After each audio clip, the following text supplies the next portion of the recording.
ಎಲ್ಲರಿಗೂ ನಮಸ್ಕಾರ. ಸಂಕ್ರಾಂತಿ ಹಬ್ಬದ ಹಾರ್ದಿಕ ಶುಭಾಶಯಗಳು. ಈ ವ್ಲಾಗ್ ನನಗೆ ತುಂಬಾ ವಿಶೇಷವಾಗಿರುತ್ತೆ. ಹಾಗೆ ನಿಮಗೆಲ್ಲರಿಗೂ ಕೂಡ ವಿಶೇಷವಾದ ಮಕರ ಸಂಕ್ರಾಂತಿ ಹಬ್ಬಕ್ಕೆ ಹಾರ್ದಿಕವಾದ ಶುಭಾಶಯ. ಈ ವ್ಲಾಗಲ್ಲಿ ನೀವು ಭೋಗಿ ಸೆಲೆಬ್ರೇಷನ್ ಹಾಗೆ ಸಂಕ್ರಾಂತಿ ಹಬ್ಬದ ದಿನ ನಾವು ಯಾವ ರೀತಿ ಸೆಲೆಬ್ರೇಟ್ ಮಾಡಿದ್ವಿ ಮತ್ತು ನಮ್ಮ ಪಾಪುಗೆ ಯಾವ ರೀತಿ ದೃಷ್ಟಿ ತೆಗೆದಿದ್ದೀವಿ ಅಂತ ಹೇಳ್ಬಿಟ್ಟು ಈ ವ್ಲಾಗಲ್ಲಿ ನಾನು ಎಲ್ಲ ಕ್ಲಿಪ್ಸ್ನ ಆ್ಯಡ್ ಮಾಡಿದ್ದೀನಿ.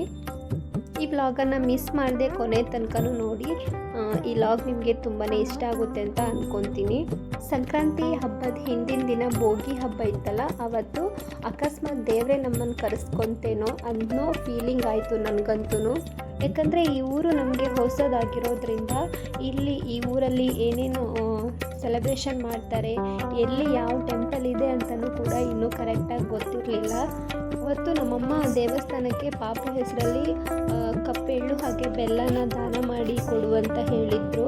ಸೊ ಅದಕ್ಕೋಸ್ಕರ ನಮ್ಮ ಹಸ್ಬೆಂಡ್ ಡ್ಯೂಟಿ ಮುಗಿಸ್ಕೊಂಡು ಬಂದ ನಂತರ ನಾವು ಗೂಗಲ್ನಲ್ಲಿ ಮ್ಯಾಪ್ ಹಾಕ್ಕೊಂಡು ವೆಂಕಟರಮಣ ಸ್ವಾಮಿ ದೇವಸ್ಥಾನಕ್ಕೆ ಹೋಗಿದ್ವಿ. ತುಂಬ ದೂರದಲ್ಲಿರೋ ಬೆಟ್ಟದ ಮೇಲೆ ಇತ್ತು ಈ ಟೆಂಪಲ್ಲು. ಅಲ್ಲಿ ಹೋದ ನಂತರ ತುಂಬಾ ಖುಷಿ ಆಯಿತು ಕೂಡ. ಟೆಂಪಲ್ಗೆ ನಾವು ರೀಚ್ ಆದ ತಕ್ಷಣ ಅಲ್ಲಿ ವಿಶೇಷ ಪೂಜೆ ನಡೀತಾ ಇತ್ತು.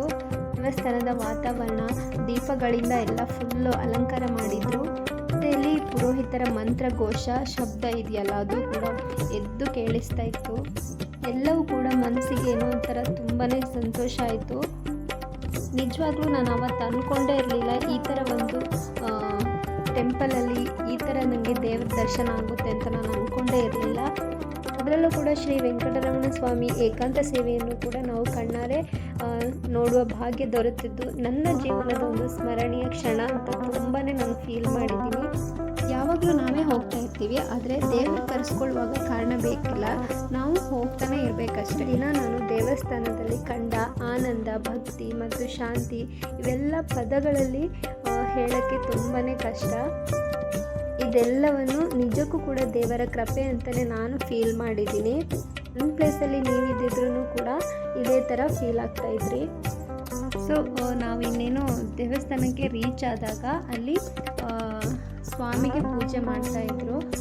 ಅದಾದ ನಂತರ ಎಲ್ಲರೂ ಆರತಿನ ತಗೊಂಡಾದ್ಮೇಲೆ ಭೋಗಿ ಹಬ್ಬನ ಸ್ಟಾರ್ಟ್ ಮಾಡಿದರು. ಊರು ಹೊಸದಾಗಿರೋದ್ರಿಂದ ನಮಗೆ ಅಲ್ಲಿ ಯಾರೂ ಪರಿಚಯ ಕೂಡ ಇರಲಿಲ್ಲ.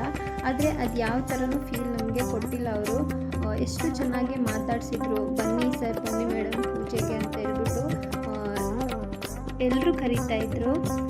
ನಾವು ಕೂಡ ತುಂಬಾ ಖುಷಿಯಿಂದ ಜಾಯ್ನ್ ಆದ್ವಿ. ಪೂಜೆ ಜೊತೆಗೆ ಹಬ್ಬನೂ ಕೂಡ ಸೆಲೆಬ್ರೇಟ್ ಮಾಡಿದ್ವಿ, ತುಂಬಾ ಎಂಜಾಯ್ ಕೂಡ ಮಾಡಿದ್ವಿ.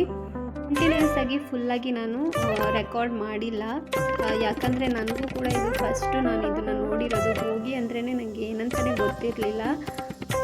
ಆದ್ರೂ ಸ್ವಲ್ಪ ಕ್ಲಿಪ್ಪಿಂಗ್ಸ್ನ ನಾನು ರೆಕಾರ್ಡ್ ಮಾಡಿಕೊಂಡು ಈ ವಿಡಿಯೋದಲ್ಲಿ ಆ್ಯಡ್ ಮಾಡಿದ್ದೀನಿ.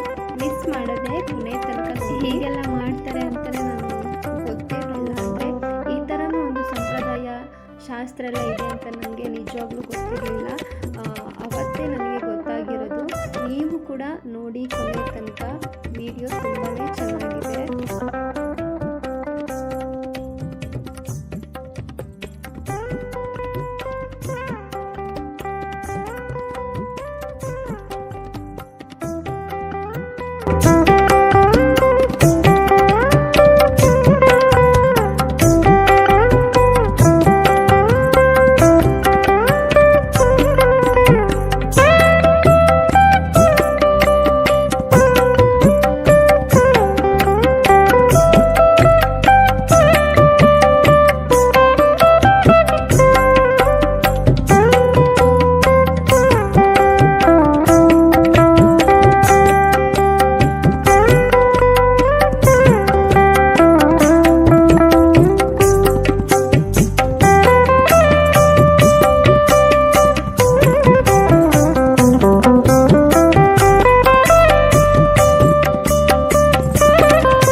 ಈ ಒಂದು ಮಹಾಭಾಗ್ಯ ಸಿಗಲಿ ಅಂತ ಹೇಳ್ಬಿಟ್ಟು ಇದನ್ನ ಬಹಿರಂಗ ಮಾಡಿರ್ತಾರೆ.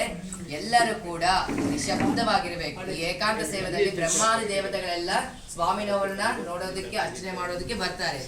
ಅದಕ್ಕೆ ಎಲ್ಲರೂ ಕೂಡ ನಿಶಬ್ದವಾಗಿರ್ಬೇಕು.